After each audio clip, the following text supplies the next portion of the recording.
From UFOs to psychic powers and government conspiracies, history is riddled with unexplained events. You can turn back now or learn the stuff they don't want you to know. A production of iHeartRadio.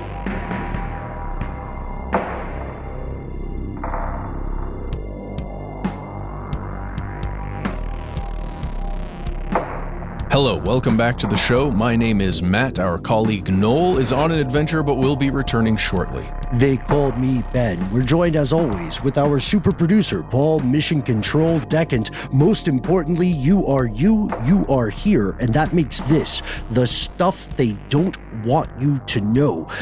Tonight's episode is a continuation of an excellent story you discovered, Matt, a terrifying story that takes us to San Francisco. Now, we and our fellow conspiracy realists first learned about this in a recent strange news segment.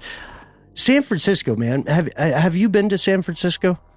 I spent quite a bit of time in San Francisco, for the old Zodiac show. That's right. And do check out Monster Zodiac. I think it's some of the best reporting on that terrible, terrible case.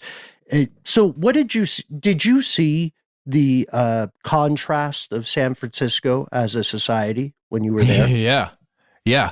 Look, I'm an outsider. I don't live there every day. What I saw was incredible wealth on display in a lot of areas of the city, and a perhaps intense number of unhoused human beings that were living like amongst all of that splendor. That's what I saw. You go outside the city just a little ways and some of the same problems exist, but they're not nearly as, I guess, in your face as the kind of inequality that exists there. Like Oakland, Richmond, the various Bay Area suburbs. Yeah, man, nailed it. I've spent some time there as well, also due to work-related things. There are world-changing tech empires in San Francisco, tons of multimillionaires, and just astonishing inequality. It's, I heard someone who was not from the U.S. describe San Francisco as the most American of American cities. Because usually when we hear about San Francisco in the news, we hear about drugs and housing problems. We hear about these crazy tech startups, or of course, we hear about the crushing price of real estate, which is still an accelerating, exacerbating, dare I say, metastasizing trend. And all of these things are real problems. But there's another issue that hasn't gotten near as much attention. And that's what we talked about in our previous Strange News segment. According to the critics, there is, as we speak this evening, a real, genuine conspiracy afoot in San Francisco, and the conspirator is none other than the United States Navy. Here are the facts. Matt, Hunter's Point.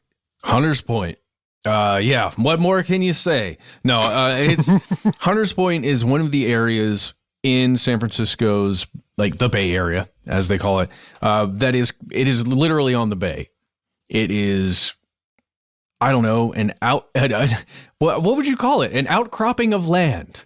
It's a part of an, it's an outcropping of land that was used for a long time for a lot of different purposes.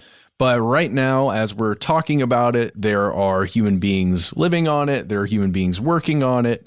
But my goodness, people have been there for ages, hundreds and hundreds of years. Oh, yeah. And San Francisco itself is an outcropping of land, which is part of the reason they're having such a tough time with real estate, with having a place to live. If you look at a map, pull up your favorite big brother, which will be Google Maps, then you'll see that it is on the eastern side, Hunter's Point, and it is sort of sheltered from the ocean, but it is still navigable for large ships. This would come to be very important. Now, for thousands of years before Spanish missionaries arrived in the 1700s, this was home to native peoples, the Yelamahu and the Ramaytush. We are not native speakers. Please forgive our pronunciation.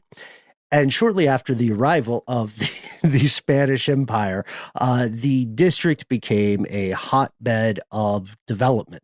And that transformed into industrial development. As we know, geography steers most human endeavors.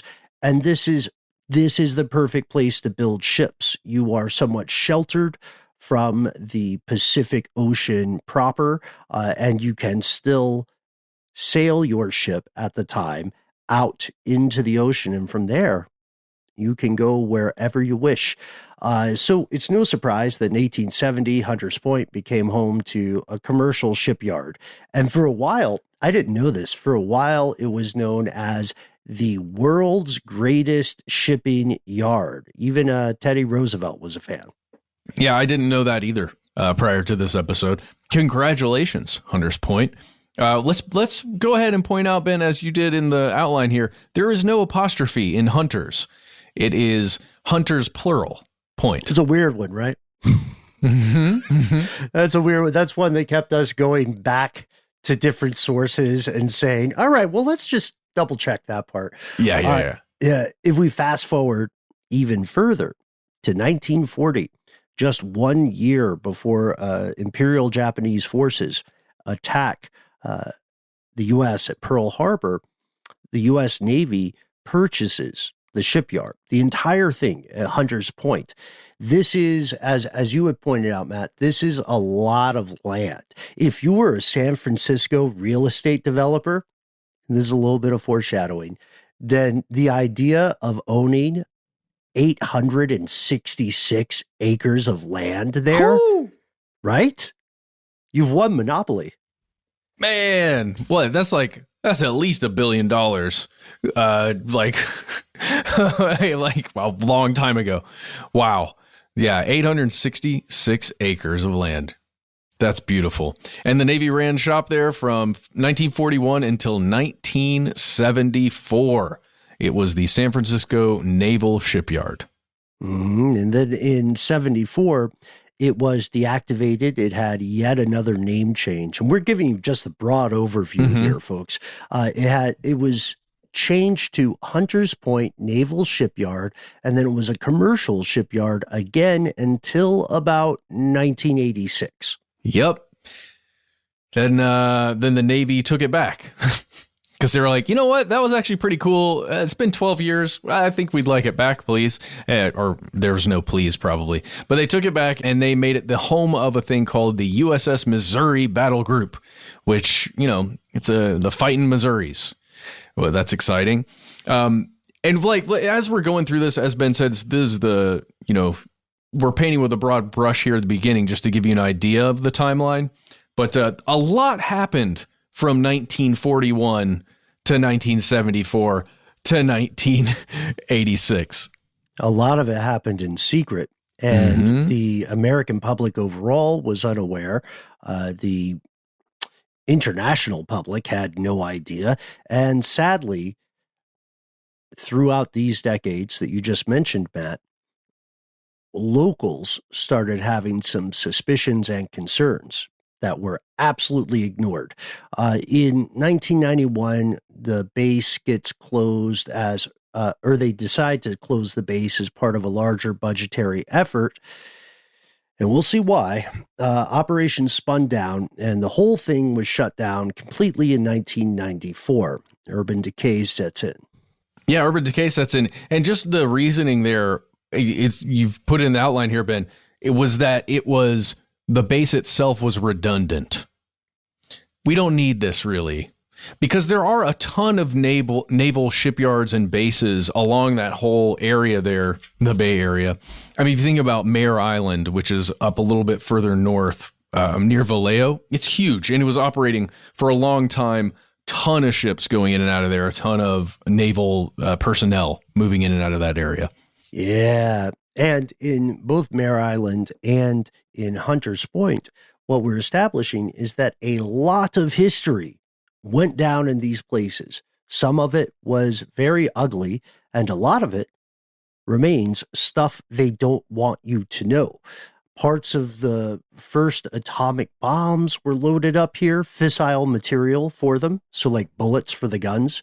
And from the end of World War II all the way up to 1969. Nice. I'm like 10 years old. Anyway, up to 1969, Hunters Point was home to an immensely important and immensely dangerous operation known as the Naval Radiological Defense Laboratory. At the time, this was the military's largest nuclear research facility. They were doing crazy Oppenheimer level stuff in one room, and then they were eating sandwiches for lunch next door. Wow. A weird connection. 1969 is right around the time when the Zodiac killings stopped. So they ended while the Naval Radiological Defense Laboratory was winding down. Huh? Maybe somebody left for a job somewhere else. Huh? Maybe. Okay. We can't prove it. That's not true. We can't prove it's not true. No, Zodiac is, though, honestly, I don't want to put you on the spot, but I think it is a kick-ass show, and I'm really glad it's out there. Well, I'm just interested in who the heck this person was. Come on, let's find him. Or is.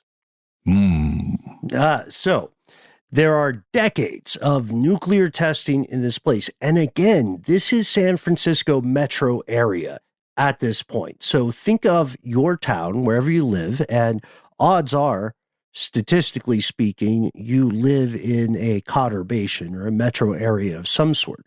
But if you live in a very small town, it gets even creepier. Imagine if somewhere out there on the outskirts of your town, where all the old warehouses and all the dilapidated barbed wire is, there's a secret basement where people are conducting experiments with radioactive consequences. There are decades of nuclear testing that occur here. There's a thing called Operation Crossroads that resulted in Hunters Point becoming a site for decontamination of ships that have been used in nuclear testing abroad. So like our Marshall Islands, Pacific Ocean experiments, which absolutely devastated things for people who live in those areas. They would come back, they would get washed up and cleaned here. Yeah, we're talking sandblasting.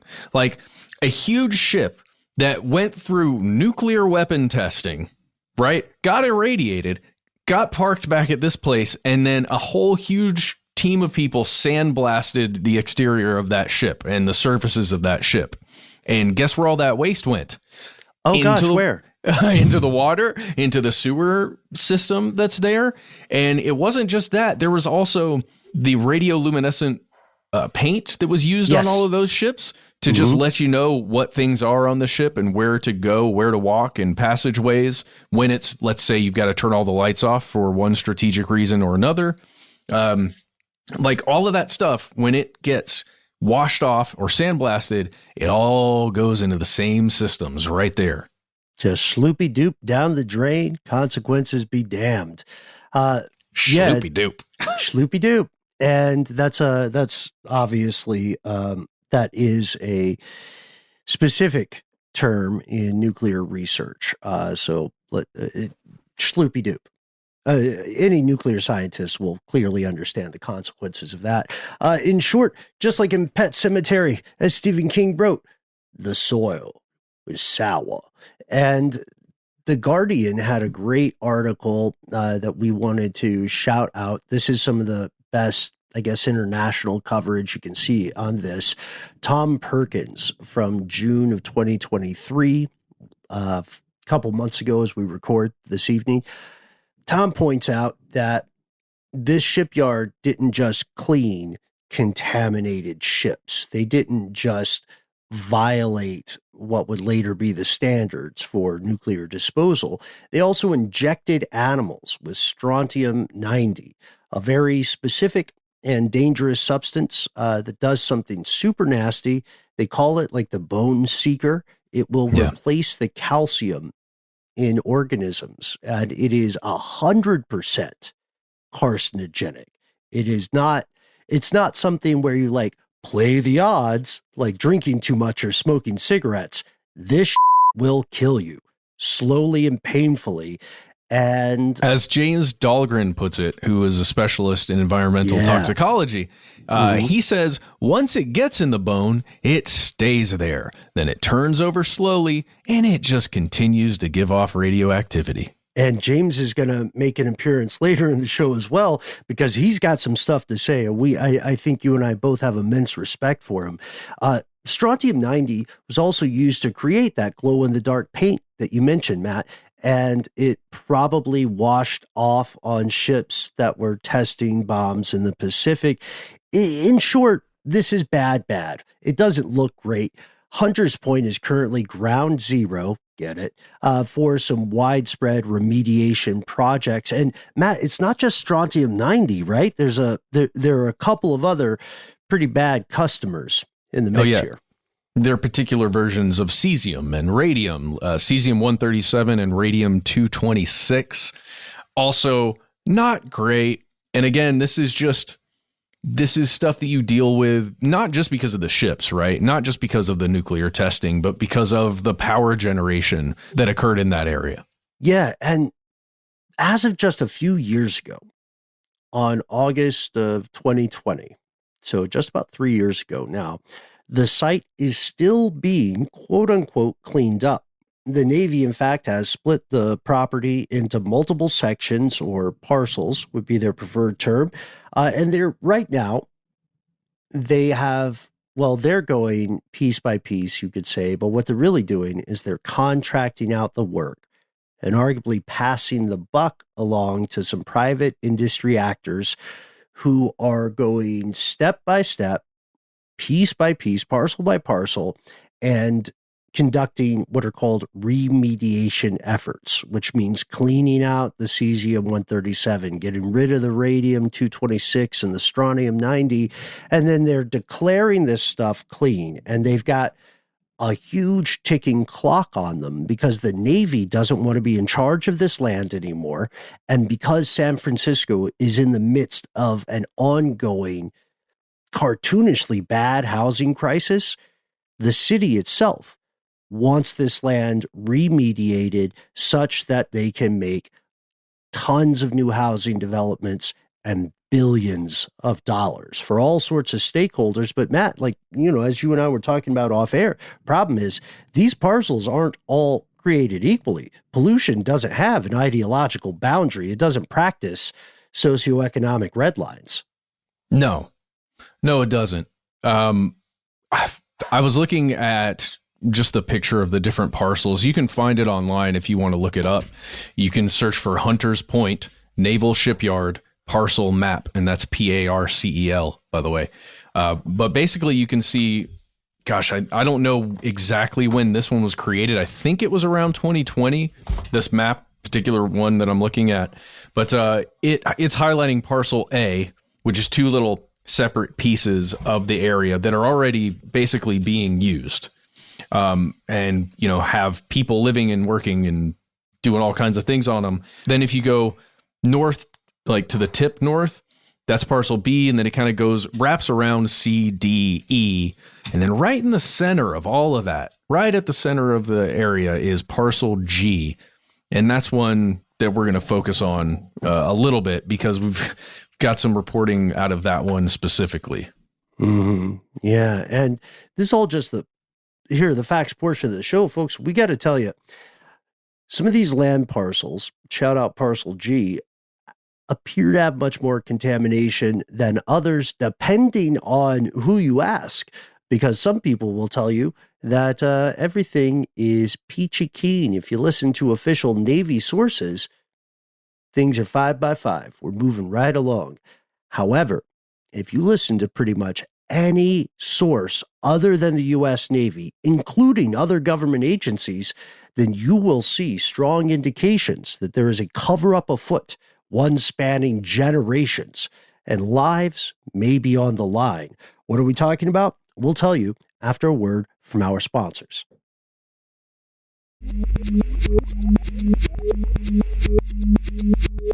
Here's where it gets crazy.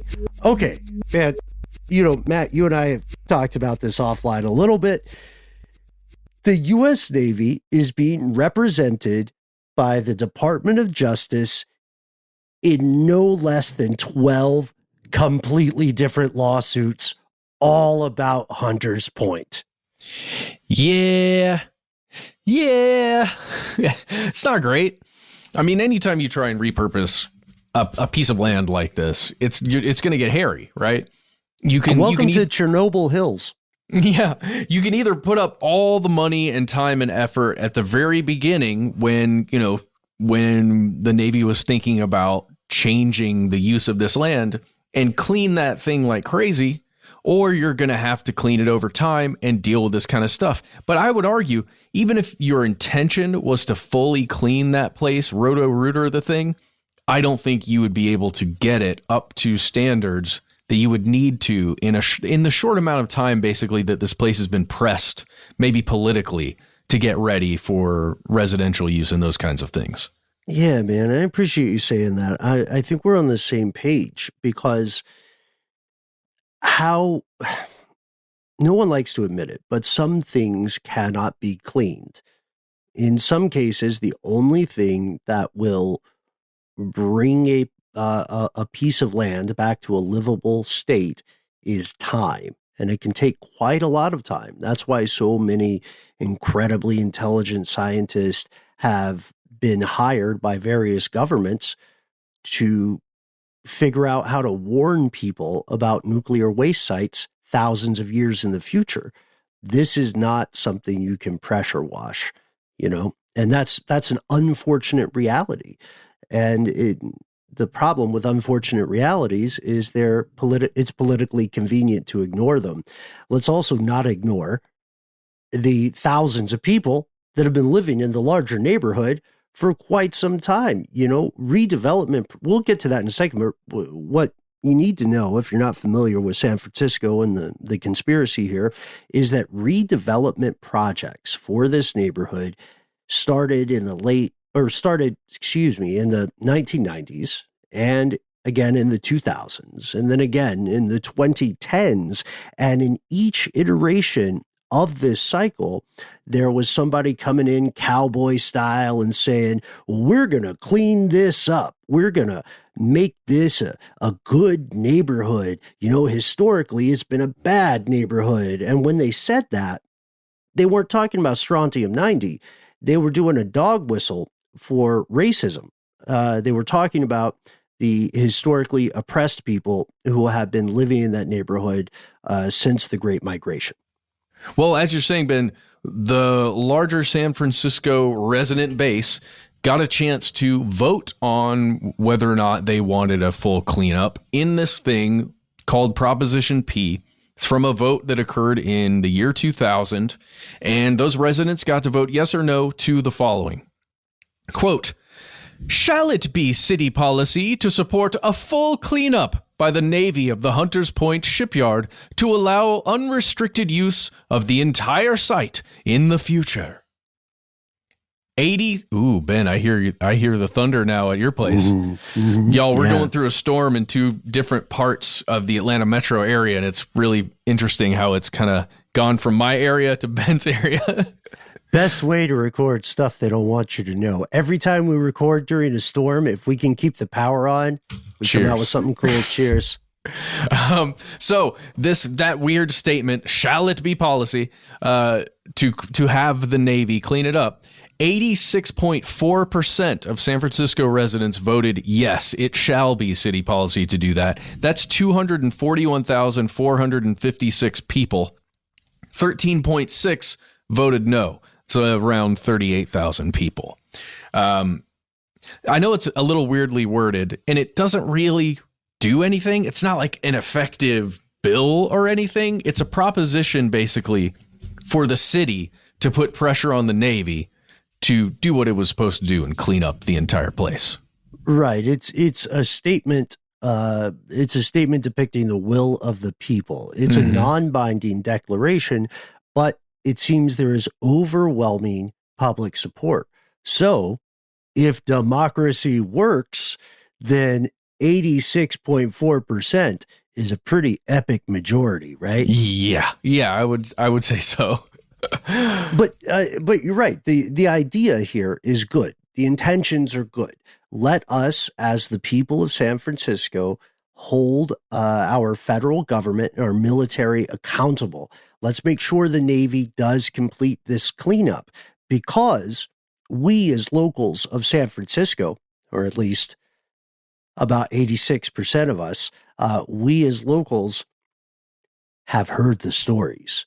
And we have heard for decades complaints that cancer rates are higher here, that infant mortality is higher here in this specific neighborhood. And we can think of no other cause than this secret, this dirty, dirty stuff that's been buried for so long. And there is an unclean history here on several levels. Like we mentioned just a few minutes ago, people, largely African-American people, have been living in this area ever since the Great Migration.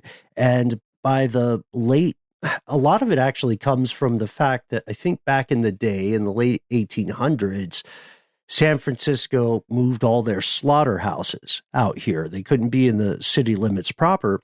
And so by the late 1960s, there were more than 50,000 people living in this neighborhood, now collectively known as Bayview Hunters Point, or often just referred to as Bayview.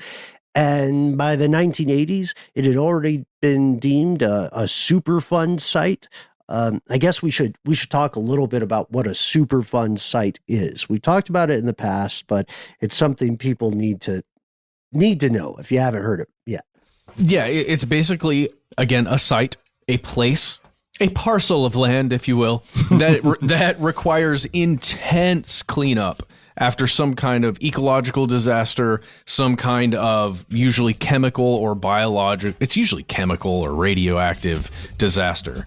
And the government says, hey, things need to be done with this before this land can be used for anything else. And often there are budgets associated with cleaning up Superfund sites. In fact, should we talk about this right now? There's $1 billion, an extra cold $1 billion they got put towards Superfund site cleanup, I think just in the past couple of years. Yeah, that's why we always want to give you the real definition of Superfund, because it is a cartoonishly misleading name. Superfunds sounds a lot like super friends. Oh, this land is great. Oh, this money is good. The money is great. Sure, the money is good, but Superfund sites, and there are around 40,000 federal Superfund sites in the U.S. now. Say that again, how many? 40,000. Wow. 40,000. And they are some of the most highly contaminated, worst places for humans to live in this country. And the worst of the worst, the creme de la creme, are what are called the National Priorities List, or NPL sites. And there are about 1,300 of those. They're all bad customers. And if you live in one, if at all possible, you should move. Okay. Yeah. And we're not saying that to denigrate the people who are working, who are doing their best at these various government agencies. They're just not going to be able to clean it enough in time for you to avoid the consequences. Odds. Yeah, the consequences, just so. And Vice had a great article back in 2014 where they said, since this became a Superfund site, since Hunters Point, Bayview became a Superfund site in the 80s, the area has been, quote, plagued by generational poverty, turf violence, land-hungry developers, poisonous air and water, and most frustratingly, marginalization by the rest of the city. So if you live there during this time, you're getting attacked from all angles. You're getting attacked possibly by police violence. You're getting attacked by land-hungry developers. You want to sell your house? Call 1-800-BOOP-DIDDY-BOOP. And schloopy doop your equity down the drain. And then you're also, perhaps most importantly, getting attacked in an invisible way by the environment in which you live. You turn on your tap and there's poison in there, or at least enough that it's going to affect you and probably your children. Almost definitely your children. It's not okay.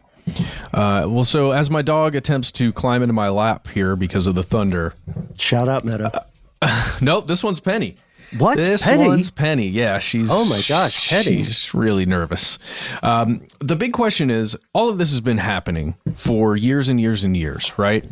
Now land is so expensive, right? Just astronomically expensive in San Francisco. Is there any kind of reason that anybody would be trying to cover stuff up to make money, to get more budget? Like, what is it? Why would people cover up how contaminated land is? Is there something going on? It feels like maybe there is. Absolutely. Yeah. From the perspective of longtime local activists, this area, which has been home to more than 1/5 of the city's Black population, it's an easy target for a lot of good old boy backroom glad handing in the name of profit. And we want to shout out public health advocates like Amisa Porter Sumchai, who claim the U.S. Navy is knowingly conspiring to cover up dangerous, life-threatening levels of radioactive waste, all to make sure these current development plans go through. Right now, the land is slated to be turned over to the city of San Francisco as early as 2024, just next year. And then it's off to the races. It can be used for residential development. And Uncle Sam can say, not my problem. You guys signed off, caveat emptor, as it were. Well, yeah, and also they can say, hey, we've tested this place extensively and everything's cool. And sure. that's where it gets really sticky in this topic, because the Navy has done a ton of testing. The EPA has done some testing. Third-party groups have done some testing, and nobody's saying the same things. Nobody's got the same readings. No. That's a little weird. Yeah, it is a little weird. Yeah, in 2021, Navy testing, or Navy finance testing, found 23 samples from the properties. These various parcels showed high levels of strontium-90, again, a very nasty customer. The EPA raised alarm over this because, it's their job. And in 2022, the Navy came back with some, beat me here, Paul, with some pretty wild shit. The Navy said the EPA's testing was inaccurate. Here's some new data that we got and we verified. And what we're showing is that the levels of strontium-90 here are lower than 0. Now, Matt, I'm not a math surgeon, neither are you, but I think we can both agree less than 0 sounds kind of like a dodgy number. Yeah, it is dodgy. And the math surgeons and wizards that were interviewed by NBC Bay Area all said, BS. That's BS. Can't have negative strontium-90 or 0 strontium-90. The stuff is naturally occurring, and it will exist wherever you're testing. Just, it's not going to be 0. And let's also just go back really quickly, because when the EPA raised its hand and said, hey, there's some problems here, they pointed out something crazy, 96% of the Hunters Point land needed to be retested and cleaned, basically. There's problems everywhere in this area, and the Navy returned with nope, 0. Well, less than. Yeah. There you go. Right. That's double plus good. Right on. So yeah, it's funny. I love that you're mentioning NBC Bay Area, which did some great reporting on this. You can tell, let's go by decreasing levels of diplomacy. So we're going to start with another government official. EPA official said, keeping this person anonymous, this EPA official sent an email to top officials in the Navy and said, look, our results that you guys are objecting to, they are correct. And if you say that there is negative strontium-90 in the ground and you can't prove it to me, then this, quote, reads as if the Navy is suppressing data results it doesn't like in regards to strontium-90 data, which is a very, very diplomatic way of saying, I caught you guys. It certainly seems as though you're lying about this. Right. And that is a direct quote, by the way, that reads as if the Navy is suppressing data. That is a exact quote from an email. Mm-hmm. Yeah, and that was not meant to be public. That was internal. Like that was internal. We're on the same team. Yeah. I'm just checking in because I would hate for there to be a cover up afoot. And then there was this is where Ray Tompkins mentioned earlier. Ray Tompkins, he knows his stuff. He's a retired chemistry teacher. He's now an environmental activist, and he talked about this as well. And he was a little less diplomatic because he's saying, "I live here. I taught kids who live here. They're having kids, and let me tell you, less than 0 is not a number here." Yeah, let's give the quote here. You've got it in the outline, Ben. Quote, "To have a negative figure on their data for strontium-90, you can't have it, period. It's impossible." And he goes on to say, "And any data that says there's 0 strontium-90, you must reject it if you have any integrity." Ooh. Oh, and then James Dahlgren, a doctor specializing in environmental toxicology. This guy says, forget pumping the brakes. I don't need to be diplomatic. It straight out says, among many other things, including the quotation we pulled earlier. I don't know why I'm pointing behind me, but including the quotation we pulled earlier, Dahlgren says, referring to this Navy report, he says, "It is false. It is offensive to me scientifically." And I love an offended scientist, man. You know what I mean? That's like that. It's your favorite. There's something noble about it. There's something noble about it. You know, like this species historically punishes scientists for telling the truth. And there's a great courage to that. No, I agree. So let's continue diving in. We're going to take a word from our sponsor with great support for our fellow conspiracy realists in STEM. And then we're going to talk a little bit more about something called Parcel G.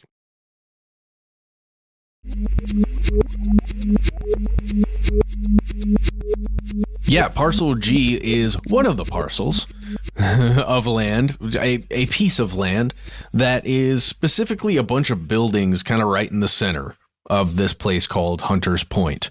And it's 40 acres, so 40 of that 866 acres, so pretty tiny, right? Little piece of it. Yeah. And in 2018, the Navy decided, hey, we're going to do a, quote, comprehensive surface scan on this area. We're also going to check the other ones. We're really going to check this one out because the buildings that are in this area, it's almost like it bumps right up into where the ships would come in, if that makes sense. So it's not Parcel C and D1, which are literally the shipyard, right? So where a ship would come in the immediate area, where if you unloaded anything or if you worked on that ship while it was docked, we're not talking about that. We're talking about a little bit further in.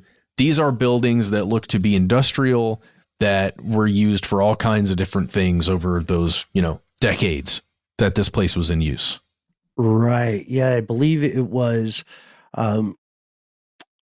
Parcel G and Parcel B in specific were found to have the most unreliable testing. I think 97% of the original test results for contaminants in Parcel G were found to be unreliable, aka bullshit. Yeah. And we're specifically, for the purposes of this episode and for this testing, we're looking at the storm drains, the sewer lines, the water flow, basically, that's underneath the land in these places, because we're talking about runoff, we're talking about the dumping of waste just into those sewer lines, and then the buildup of things like strontium-90 in those systems. And cesium-137 is really bad if you are very concentrated. If you look at the work plan that the U.S. government itself released, which is freely available online, they found massive traces of C-137 in manholes, like dirt and sediment around the sewers, liquid waste in the piping, in the sinks, and all kinds of stuff. It's riddled with it. Oh, yeah. So much so that past a certain threshold, mistake or incompetence could not fully explain the results at which the Navy originally arrived. Ooh. But it wasn't the Navy. Okay, fine. We got to say that. It wasn't the U.S. Navy. So everybody stop writing the death threats. It was the original remediation or cleanup efforts were made by a contractor named Tetra Tech. And in the findings of these other government agencies, non-Navy, it seemed that they were, again, strongly implying, let's say that Tetra Tech did not conduct proper due diligence. And spoiler, we'll get to it later, but the courts ultimately agreed. Tetra did have a Herculean effort. They had to scan and analyze 20,000 square meters of building surface areas just in Parcel G again, and they had to take a little under 7,000 different soil samples from specific parts of the ground. And when the Navy released their new plan in reaction to the complaints of the EPA and all these other government agencies, it was a tacit acknowledgement of those complaints. And they said, look, this time around, we're going to have, what do they call it? They say we're going to have multiple layers of the Navy and multiple other regulatory agencies and multiple third-party contractors who will, this time for realsies, for surezies, monitor daily site operations. And they conclude, again, their statement in short form as well as free online, they conclude with the following sentence, which doesn't promise anything. The Navy remains confident in the design of its cleanup program and is committed to the safe cleanup and transfer of Hunters Point to the city of San Francisco. Oh, dope. Oh, good. That's good then. That's all right. But it's so messed up because basically they're just saying, hey, man, we think we're good to go. And we're about it. So y'all are fine. Don't worry. It's cool. Yeah. That's bro, literally I feel good about this one. You know what I mean? Why are you living in the past, dog? Hold my beer. Let's do this. Jeez. So here's the thing. As you could tell, perhaps, Matt, you and I are coming off a bit uncharacteristically cynical or pessimistic. Uncharacteristically? Maybe a bit. Okay. Yeah. The thing is, people on the ground in the city of San Francisco and in the Bay Area, they're having a little bit of trouble believing this.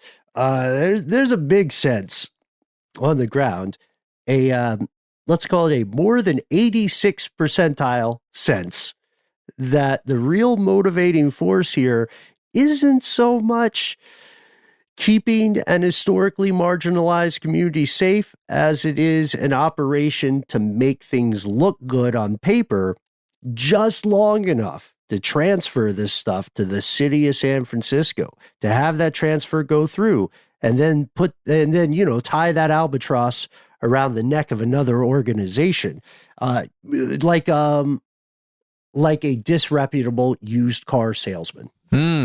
Yeah. Oh, it's not me. It's the carburetor. The carburetor manufacturer messed up. Not me. I sold you a perfectly working car. My friend, I get it. But you drove off the lot 3 minutes ago. No, I've got an idea, Ben, before we go further. Yeah. Here's the idea. Anytime there's a military branch related Superfund site, or that site is a Superfund site because of military activity, the 5 highest ranking officers currently standing in whatever branch have to move with their families to that Superfund site that has been approved and live there for 1 calendar year with their families, drinking the water, playing in the playground, going to the school. And then, only then, can we say, okay, it's good to go now. Everybody else, move on in. Love it. You know what? Some people will say it's not perfect, and that's fine. It's better than what's happening now, right? It is. It is legitimately a better solution than what seems to have happened in the past few decades. And look, multiple journalists are contacting the U.S. Navy, and they're contacting any aspect of Uncle Sam that they can to get information on this. And the U.S. Navy would not answer questions or specifically respond to what critics said about those negative, like the sub-zero strontium findings, strontium 90.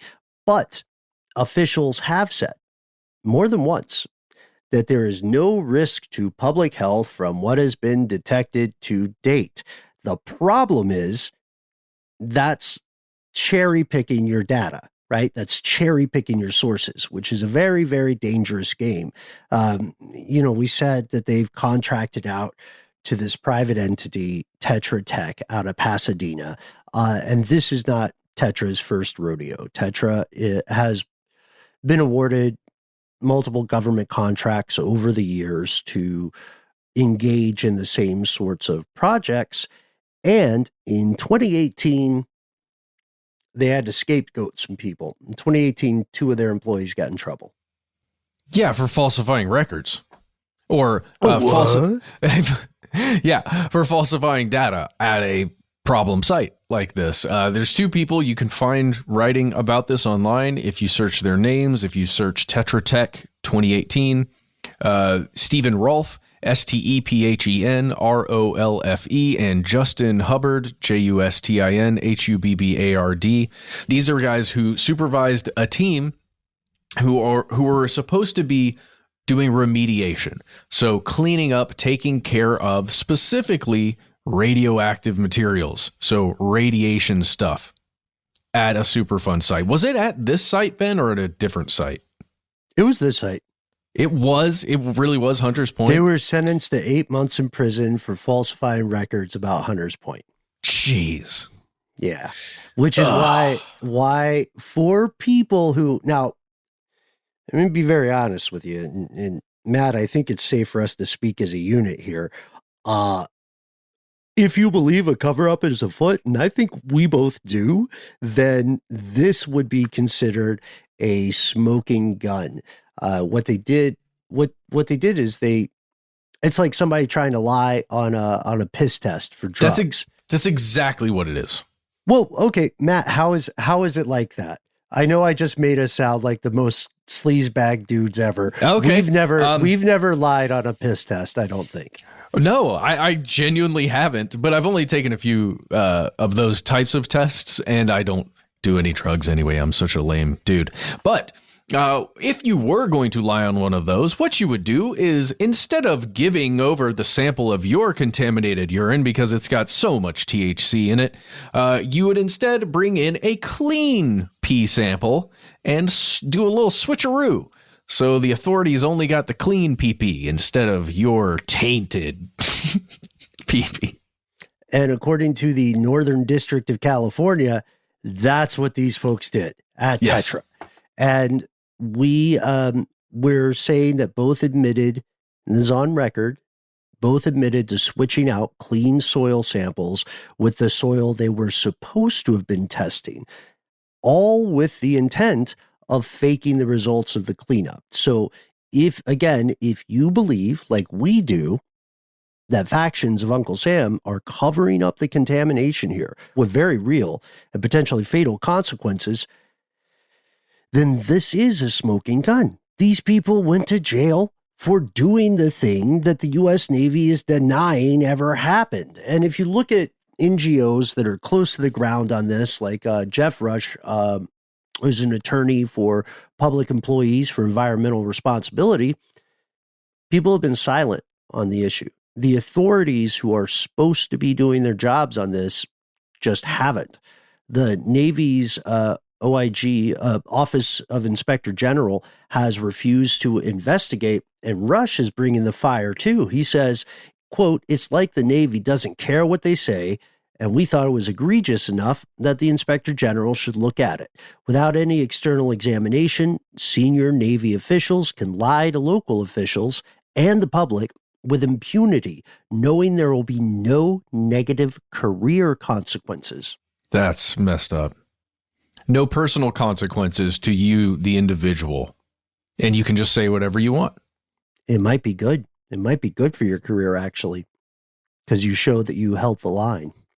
Yep, that's exactly what it is. Evil shit.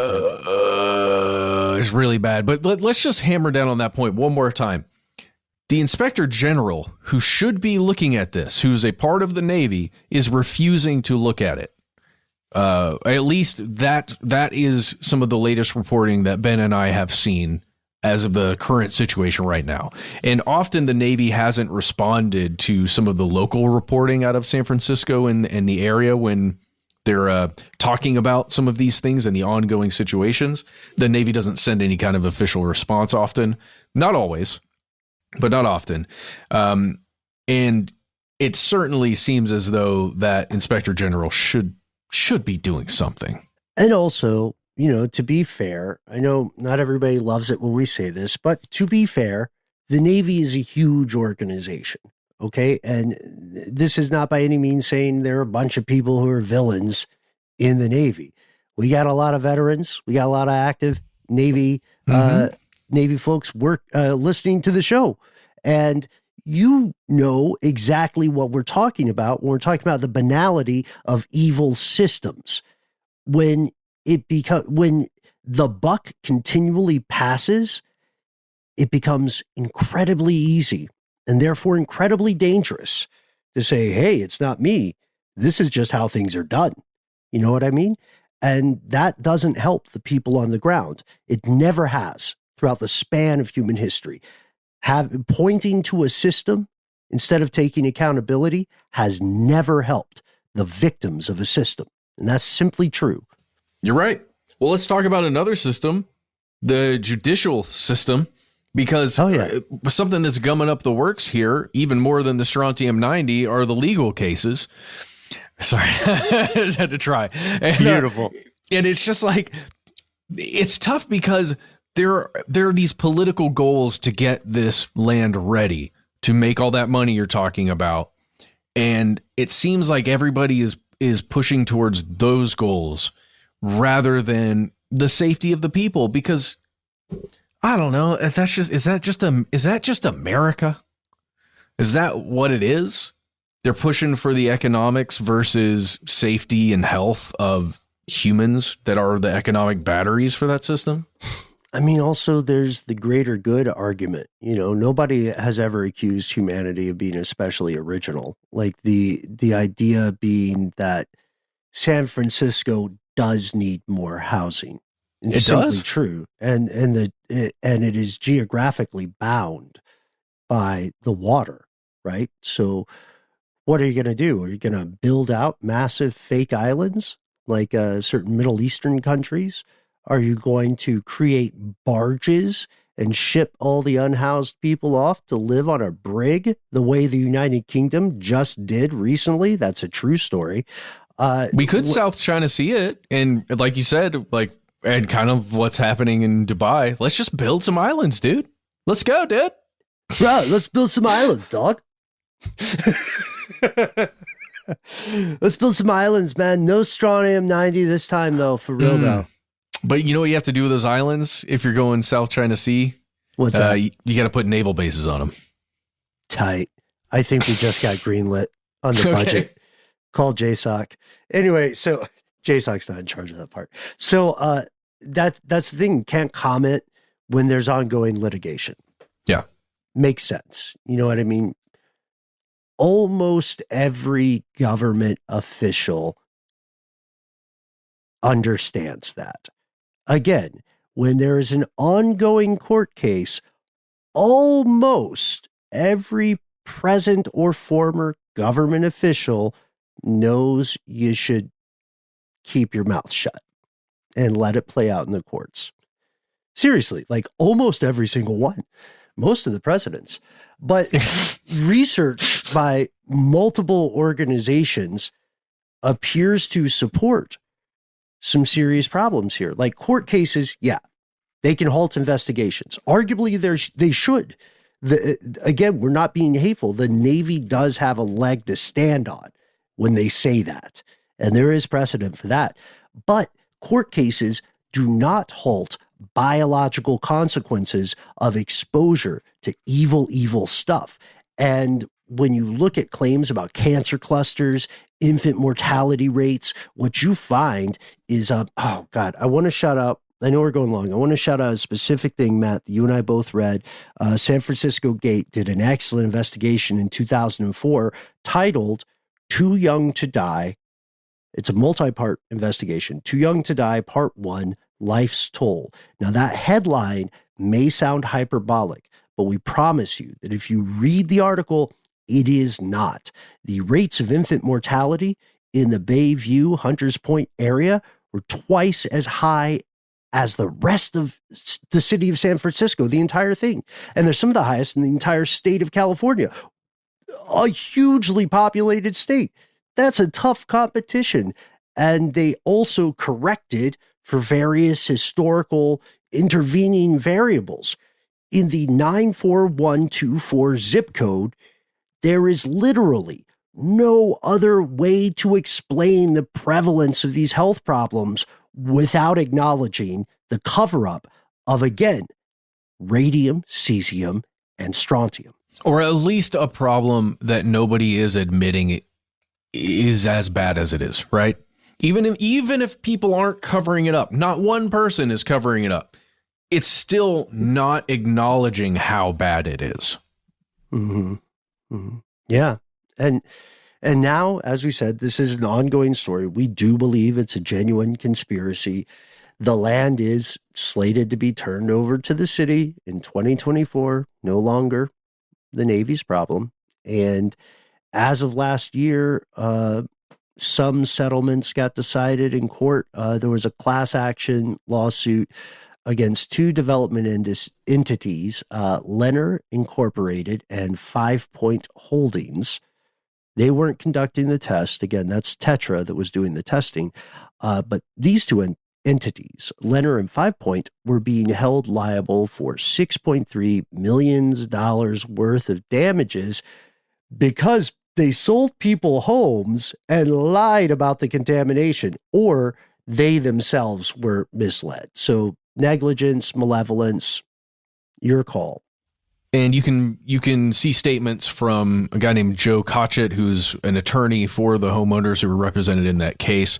And the way he puts it, it's environmental racism. Even if it's not that, it is terrible practices, right? To sell somebody a home that you know is contaminated. Yeah, man. Why would you? You know what I mean? I guess the dollar moves, and the money moves this conspiracy. Again, it's no secret. San Francisco needs land. It needs places for people to live. And I found it interesting, too. I know you saw this. As of 2019, San Francisco Police Department joined up on this.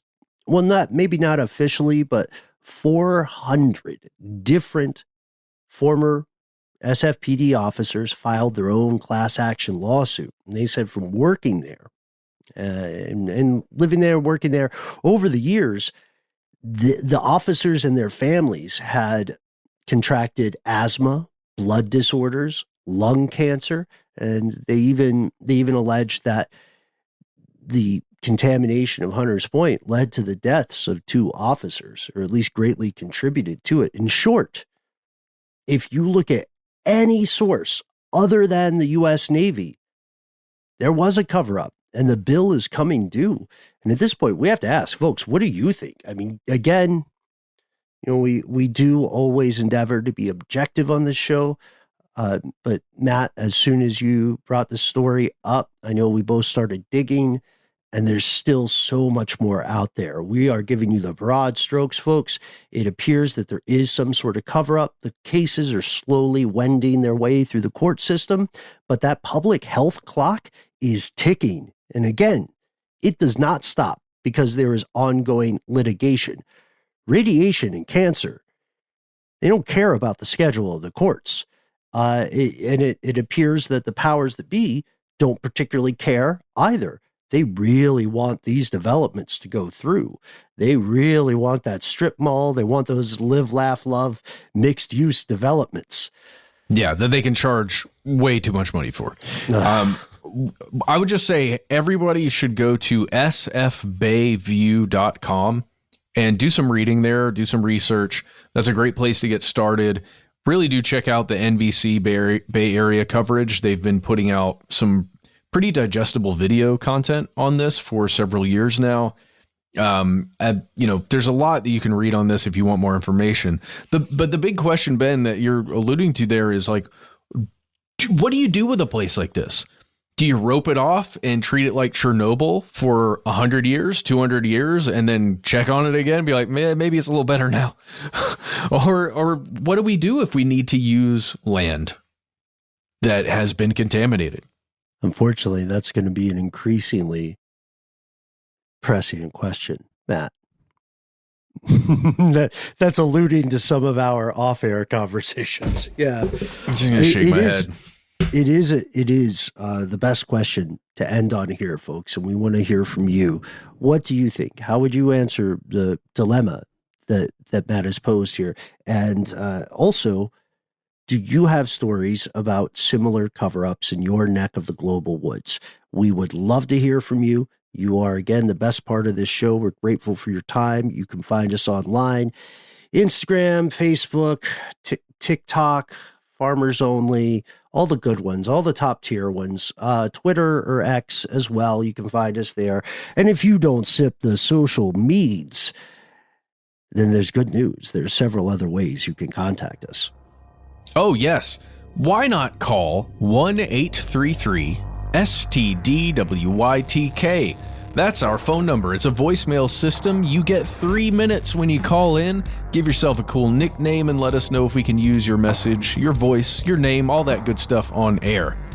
If you don't want to use your voice and your phone, why not instead send us a good old-fashioned email? We are conspiracy@iHeartRadio.com.